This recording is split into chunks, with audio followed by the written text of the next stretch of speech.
पाकिस्तान में आज़ादी सहाफ़त का मयार किसी भी दौर में अच्छा नहीं रहा है। हर दौर में मीडिया पर कदगरें लगाई जाती रही, सहाफ़ी पाबंदियों का शिकार रहे हैं। मौजूदा हुकूमत भी अपोजिशन में तो आज़ादी सहाफ़त के लिए आवाज़ उठाती रही, मगर जब खुद हुकूमत में आए तो उनके रवैये पर भी आज़ादी सहाफ़त के हवाले से सवालात उठ रहे हैं। मगर इमरान खान वो वाहिद लीडर हैं जो हुकूमत में आने से पहले भी, हुकूमत में होते हुए भी और हुकूमत से निकलने के बाद भी सहाफ़ियों को बराह रास्त तनकीद का निशाना बनाते रहे हैं और उन पर मन घड़त इल्ज़ामात लगा रहे हैं। बयानियाँ बना रहे हैं कि जो उनके हक़ में, उनके साथ, उनके जलसे जुलूसों और तकरीबात में खड़ा हो और खुलेआम उन्हें सपोर्ट करे वो तो आज़ाद सहाफ़ी है, और जो उन पर तनकीद करे या उनका साथ ना दे वो बिका हुआ है। ये बात उसी पॉपुलिस्ट प्ले बुक में से है जिसका पहला उसूल है कि हक़ाइक़ पर मबनी तनकीद करने वालों को इतना डिस्क्रेडिट कर दो कि कम से कम आपके अपने सपोर्टर्स हक़ाइक़ के बजाय हक़ाइक़ बयान करने वाले का चेहरा देखकर आंखें बंद कर लें। गुज़िश्ता रोज़ भी इमरान खान ने सीनियर सहाफ़ी सलीम साफ़ी पर पैसे लेने का इल्ज़ाम लगा दिया। सहाफ़ियों से गुफ्तगू में इमरान खान से सवाल हुआ कि आप सहाफ़ियों को लिफाफा सहाफ़ी क्यों कहते हैं, तो उन्होंने जवाब दिया कि मैंने सलीम साफ़ी के अलावा कभी किसी सहाफ़ी से मुताल्लिक़ ऐसा कुछ नहीं कहा। इमरान खान फिर झूठ बोल रहे हैं कि उन्होंने सलीम साफ़ी के अलावा किसी सहाफ़ी पर पैसे लेने का इल्ज़ाम नहीं लगाया। इक़्तिदार जाने से पहले और इक़्तिदार जाने के बाद इमरान खान ने बार बार सहाफ़ियों पर बराह रास्त पैसे लेने के इल्ज़ाम लगाए। आज़ादी सहाफ़त के नाम पे यहाँ माफियाज बैठ के ब्लैकमेल कर रहे हैं, इनके एजेंडे कुछ और हैं, या ऐसे सहाफ़ी बैठे हैं जो पैसे लेके ये सारी गंद उछाल रहे हैं, ब्लैकमेल कर रहे हैं। मुझे 3 महीने पहले पता चल गया था कि बाहर से पैसा चल रहा है हमारे जर्नलिस्ट के ऊपर, एंकर्स के ऊपर। डायरेक्ट ये फिर फंड करते हैं जर्नलिस्ट को, एंकर्स को डायरेक्ट फंडिंग जाती है और फिर बैरूनी फंडिंग जाती है। ये जो पैसे लेने वाला मीडिया, लिफाफे वाले लोग, लिफाफे लेने वाले सहाफ़ी। इमरान खान साहब की आदत है बगैर सबूत के इल्ज़ाम लगाना, इल्ज़ाम गलत साबित हो जाए तो आगे बढ़ जाना, फिर एक और गलत इल्ज़ाम लगा देना। इसी तरह के इल्ज़ाम लगाकर तनकीदी सहाफ़ियों को डिस्क्रेडिट किया, उन्हें बदनाम करने की कोशिश की, मगर सबूत कोई नहीं दिया और अब अपनी बात से भी मुकर गए हैं। इमरान खान के इल्ज़ाम पर सलीम साफ़ी ने उन्हें चैलेंज दिया है कि वो इमरान खान को पेशकश करते हैं कि PFUJ के सदर की क़यादत में मुराद सईद, शिबली फराज और फवाद चौधरी पर मुश्तमिल कमेटी बनाएं जो हम दोनों के मामलात की तहकीकात करे। सलीम साफ़ी ने कहा है कि अगर वो लिफाफी साबित हुए तो जो चोर की सज़ा वो उनकी सज़ा, और अगर इमरान खान लिफाफी साबित हुए तो उन्हें सियासत छोड़कर माफ़ी मांगनी पड़ेगी। सलीम साफ़ी के चैलेंज का इमरान खान ने अभी तक कोई जवाब नहीं दिया है। हमने इस पर फवाद चौधरी को प्रोग्राम में आने की दावत दी तो उन्होंने भी कोई जवाब नहीं दिया, क्योंकि खान साहब और उनकी जमात को खुद भी पता है कि उनका इल्ज़ाम महज एक झूठ के अलावा कुछ नहीं होता है, क्योंकि वो खुद पौने 4 साल हुकूमत में रहे, तमाम इदारे इस्तेमाल किए, लोगों को जेल तक डाल दिया। अगर कोई इल्ज़ाम दुरुस्त होता तो वो साबित कर देते। तो सलीम साफ़ी समेत मुतादिद सहाफ़ी उनकी हुकूमत में भी इमरान खान के ही इल्ज़ामात पर आज़ादाना तहकीकात का मुतालबा करते रहे, मगर इमरान खान अपनी हुकूमत में भी तहकीकात से तो भागते रहे, मगर जब उन पर तनकीद होती तो वो नया इल्ज़ाम लगा देते, क्योंकि खान साहब का मकसद सिर्फ उन लोगों को डिस्क्रेडिट करना रहा है जो उन पर तनकीद करते हैं। आपके सामने सिर्फ एक मिसाल रखते हैं। 2013 के इलेक्शन के बाद इमरान खान ने सीनियर सहाफ़ी और पंजाब के निगरान वज़ीर आला नजम सेठी पर 35 पंक्चर का इल्ज़ाम लगा दिया। उन पर नून लीग के हक़ में धांधली का इल्ज़ाम लगा दिया। देखिए इमरान खान ने कैसे नजम सेठी पर बराह रास्त इल्ज़ामात लगाए और बयान बनाया। 35 पंक्चर तो वाज़े तौर पे मुलव्वस थे। तीसरा जो खिलाड़ी इसमें था वो 35 पंचर वाले नजम सेठी साहब, केयर टेकर गवर्नमेंट वाले, ये साथ मिले हुए थे। तोहफा दिया गया, ये 35 पंचर का तोहफा दिया गया या पता नहीं किस। फिर नजम सेठी पर इल्ज़ाम की आड़ में दीगर सहाफ़ियों, खासतौर पर जियो न्यूज़ के खिलाफ भी मुहिम चलाई, जियो न्यूज़ के दफातर पर हमले कराए, मगर बाद में खुद अपने बयान से पीछे हट गया और कहा कि 35 पंक्चर वाला बयान सियासी बात थी। इसके अलावा इमरान खान ने चंद सहाफ़ियों के सामने ये भी माना कि उन्होंने नजम सेठी को इसलिए डिस्क्रेडिट किया क्योंकि वो उन पर तनकीद करते थे और पढ़ी लिखी ऑडियंस उन्हें संजीदा लेती थी, इसे इल्ज़ामात लगाकर डिस्क्रेडिट कर दिया ताकि कोई भी उन पर एतबार ना करे। फिर नजम सेठी ने इमरान खान के इल्ज़ामात पर अदालत में केस कर दिया, मगर इमरान खान अदालत में भी अपने ही इल्ज़ामात का दिफा करने को तैयार नहीं है। अब ये वही रवैया है जो अमेरिका में ट्रंप ने इख्तियार किया हुआ है। ट्रंप भी अपने ऊपर तनकीद करने वाले मोतबर सहाफ़ियों और सहाफ़ती इदारों को डिस्क्रेडिट करते हैं ताकि उनकी साख ख़राब हो जाए, लोग उनका एतबार ना करें।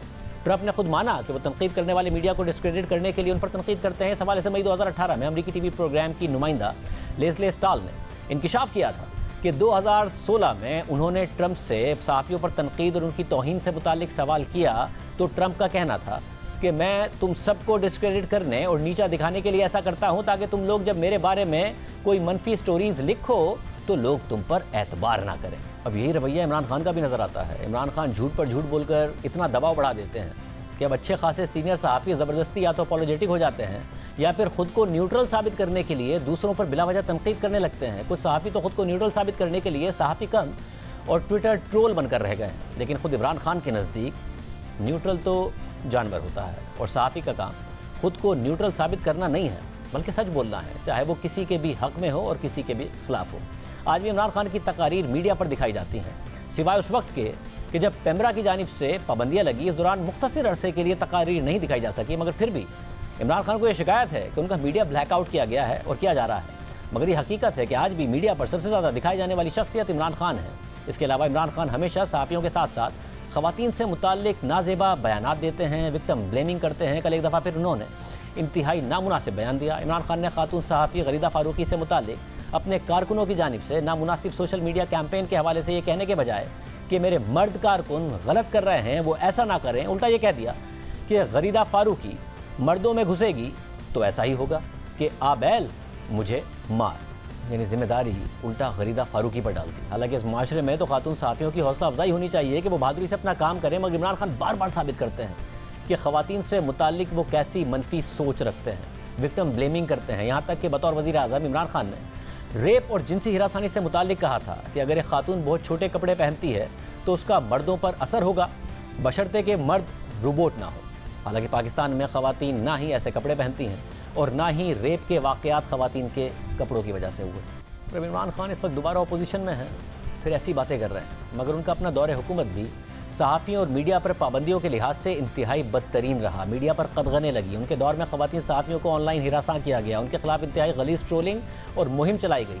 फिर खुद ख़वातीन सहाफ़ियों ने मिलकर आवाज़ उठाई। 12 अगस्त 2020 को 15 ख़वातीन सहाफ़ियों ने मुश्तरका बयान जारी किया था और बताया था कि उन्हें अपनी सहाफ़ती ज़िम्मेदारियाँ अदा करने में मुश्किलात पेश आ रही हैं। उन्हें अपनी खबरों में या तज्ज़िये में महज हुकूमत पर तनकीद करने की वजह से निशाना बनाया जाता है। उनके लिए सोशल मीडिया पर इखलाक से गिरे हुए अल्फाज इस्तेमाल किए जाते हैं, धमकियाँ दी जाती हैं और किरदार कुशी की जाती है। इस बयान में तहरीक-ए-इंसाफ की हुकूमत से मुतालबा किया गया था कि वो अपनी जमात के अंदर ऐसे तमाम मेंबरान से फौरी तौर पर इस तरह की हिरासानी बंद करने का हुक्म जारी करे। इब्तिदा में जब यह मुश्तरका बयान सामने आया तो ख़वातीन सहाफ़ियों को मज़ीद तनकीद का सामना करना पड़ गया। उनके खिलाफ हुकूमती अराकीन की जानिब से ट्वीट किए गए, उनकी खबरों के स्क्रीनशॉट के साथ उन पर जानिबदारी का इल्ज़ाम लगाया गया, उनकी तज़हीक की गई, ट्रोलिंग की गई।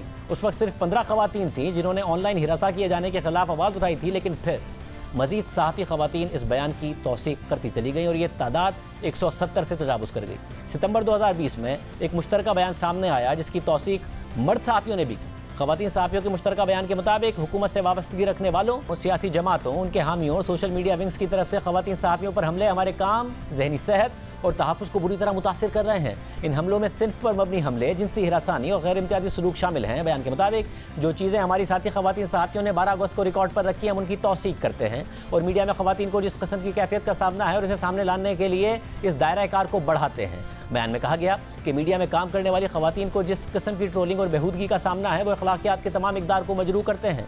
साथ ही ऐसे मामलात पर हुकूमत, सियासी जमातों और इदारों ने कोई एक्शन नहीं लिया। ख़वातीन सहाफ़ियों ने अपने बयान में कहा था कि हम ये मुतालबा करते हैं कि हमें वफाकी और सूबाई हुकूमतों के सोशल मीडिया सेल्स के मैंडेट का बताया जाए जो टैक्स पेयर्स के पैसों से चल रहे हैं। बयान में ख़वातीन सहाफ़ियों ने कहा कि अक्सर ये लगता है कि इन सोशल मीडिया सेल्स का मैंडेट यही है कि वो सहाफ़ी और तज्ज़ियाकारों को बिना किसी सबूत के बदनाम करें। हम मुतालबा करते हैं कि तमाम सियासी जमातें और इदारे अपने सोशल मीडिया विंग्स के मैंडेट से काबिल तस्दीक शफाफियत को यकीनी बनाएं। ये मुसलसल हमले सहाफ़त पर लोगों के एतमाद को मजरू करते हैं और जमहूरियत के बुनियादी उसूलों के ख़िलाफ़ हैं, जिसकी वजह से हम ख़वातीन सहाफ़ियों के लिए डिजिटल प्लेटफॉर्म पर एक्टिव रहना या आज़ादाना तौर पर इंगेज करना मुश्किल हो गया है।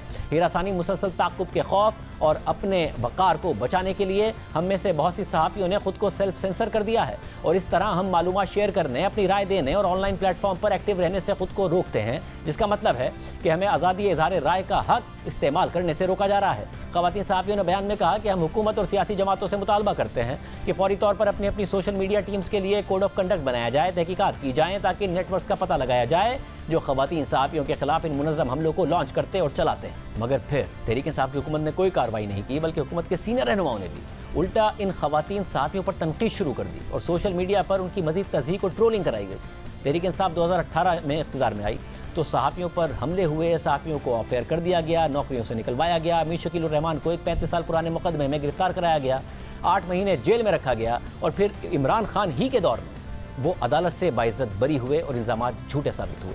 किसी सहाफ़ी को घर में घुसकर मारा गया, किसी को गोली मार दी गई, किसी को उठाकर गायब कर दिया गया।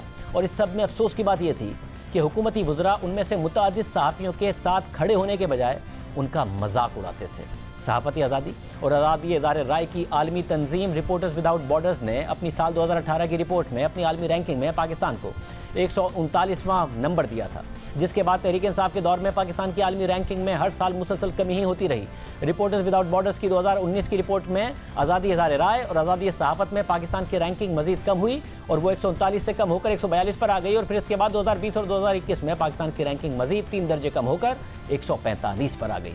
सिर्फ यही नहीं, इसी इदारे रिपोर्टर्स विदाउट बॉर्डर्स ने गुज़िश्ता साल जुलाई में साबिक वज़ीर आज़म इमरान खान को प्रीडेटर्स ऑफ प्रेस फ्रीडम की फहरिस्त में शामिल किया था, यानी मीडिया की आज़ादी के खिलाफ इमरान खान को एक दरिंदा करार दिया था। इमरान खान के अलावा भारतीय वज़ीर आज़म नरेंद्र मोदी और 37 दीगर हुक्मरानों को भी इस फहरिस्त में शामिल किया गया था। और इसकी वजह के बारे में रिपोर्ट में बताया गया था कि ये तमाम 37 हुक्मरान सेंसरशिप के जरिए सहाफ़ियों को जेल में डालकर या उन पर तशद्दुद के जरिए आज़ादी सहाफ़त को कुचलते हैं। वज़ीर आज़म इमरान खान के बारे में रिपोर्ट कहती है कि उन्होंने 2018 में हुकूमत मिलने के बाद से ही मीडिया की आज़ादी पर पाबंदियां लगाना शुरू कर दी थीं। उनके दौर में जमहूरी क़ुव्वतें कमज़ोर हुई हैं और सिविलियन बालादस्ती के बजाय डीप स्टेट मजबूत हुई है।